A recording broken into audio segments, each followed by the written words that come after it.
All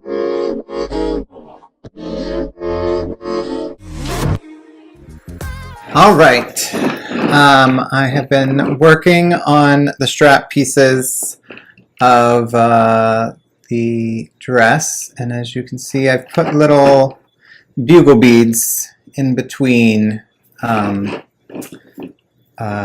silver parts. And so I'm going to show you how I do that. So they're hand sewn on. So I've got my needle, so you'll want to use a beading needle that's real thin, and then I've got my bugle beads. And then basically what I do is I'm just going in between each one of these. So I'll put a bugle bead on my needle, slide it down, and then I just go in, and then I go into the next, between the next. And I'll tie it off, especially because this is on the mesh, so it's a little thinner in this area, so the stretch will stretch a little more. So I want to make sure I tie it off just in case one snaps. It's just snapping one. Hopefully none of them snap, but this is just a nice way to kind of tie them off. So I just put a bead on, I just go in and then go to the next piece. So it takes a little while to do this, but I just think it looks real nice. It's a nice little detail that you'll see up close, that there's these little bugle beads, which do give some sparkle added in with the crystals. Of course, the crystals are going to be the most bang for your buck, but the little bugle beads will give a nice little shine as well that will still like give a little bit of a different sparkle mixed in. And I like lots of texture in my costume, so I find adding some beads in can give you a little bit of a different texture than just the mega sparkle of a crystal. It just gives a little bit of a different texture and shine, and so I like that look. So I just have gone all around the straps and done this. I'm just about done, but it's taken me a couple of hours to do all the silver strap parts. So while it does take a lot longer than when you're gluing it, it does give a nice look. I have tried to glue these bugle beads, but they do not stay. They start popping off. So something about the way that the shiny, or the, I don't know what you want to call it, but it's like the back of a crystal has the silver backing that really adheres to the E6000, but it's kind of a slippery surface, I guess, of the bugle bead, so they don't, like, if you kind of rub against it or hit it a little bit, they will pop off. So they're not really something you could do in E6000.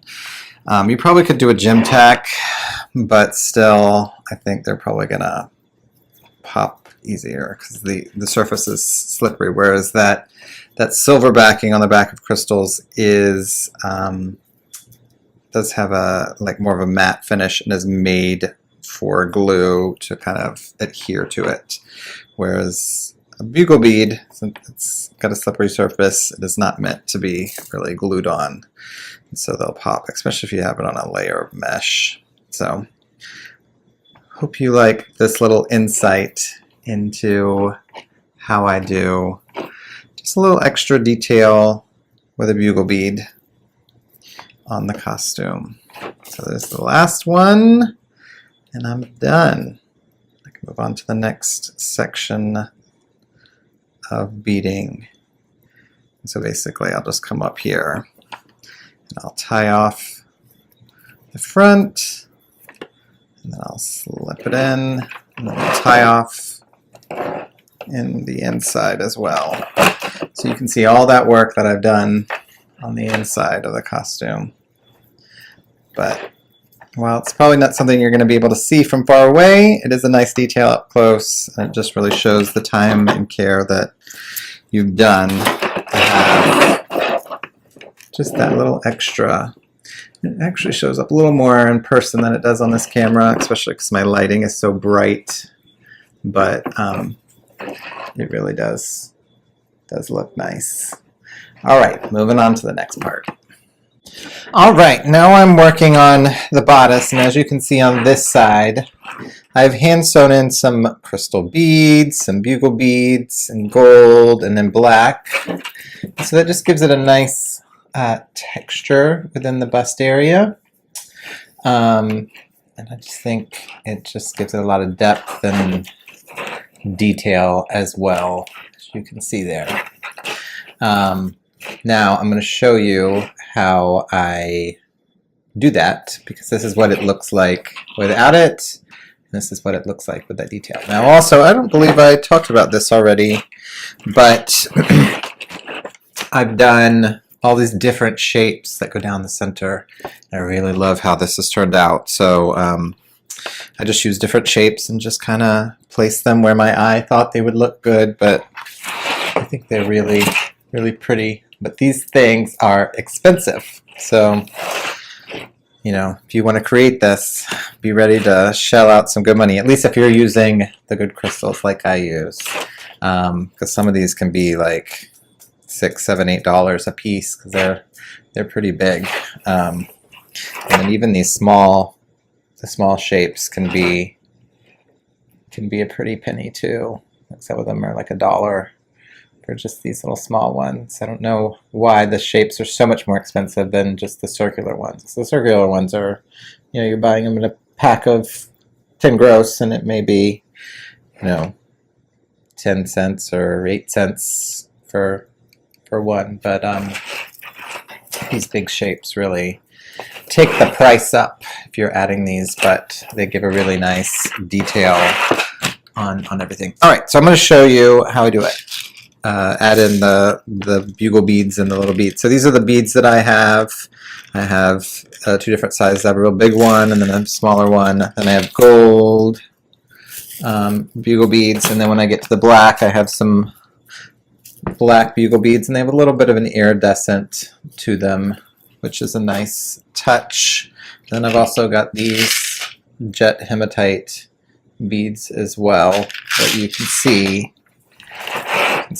Like right there, but it's a nice texture. All right, so basically what I do is I thread my needle, I put it where I want, and then I just kind of go into an empty space and put in a bead or a crystal. So basically tie it off. I tie each one off, and then with the big ones like this, since they're so big, I like to kind of double through. So I'll go through, I'll lay it where I want it, and then I tie it off, and then this is real time, folks. Tie it off, and then I just go through it again, because I really want to make sure that it sits. And then I'll tie it off on this side as well, make sure that it stays in there. But then I can just move from section to section and put in a bugle bead or another smaller bead and just go through. So it takes a little time, but it really gives a nice little detail up close to see, you know, all these different shapes and textures and beads and crystals and everything. So just take your time and just go through it all. And then, you know, the difficult part with this one, since it does have the fade from the nude into the black, you just kind of have to fade it out. But I think it did a pretty good job with that on this side. But really, really love how this looks. And it's kind of hard to see this in this video because of my bright lights in here. But once I get it on the mannequin, I think you'll really be able to see all the beading details a little better. But really, I'm really, really happy with how this turned out, and can't wait to see her all done and show you to her on the mannequin. So I'm going to continue working on. Once I finish the bust, then I'm going to add some crystals to the skirt so that it has some nice little sparkle, so it's not just the top that is sparkling. Make sure that the whole thing is nice glitter sparkle. All right, so I'm going to finish sewing on all of the bugle beads and crystal beads within this bust area, and then I can add the crystals to the skirts. So you just keep watching along.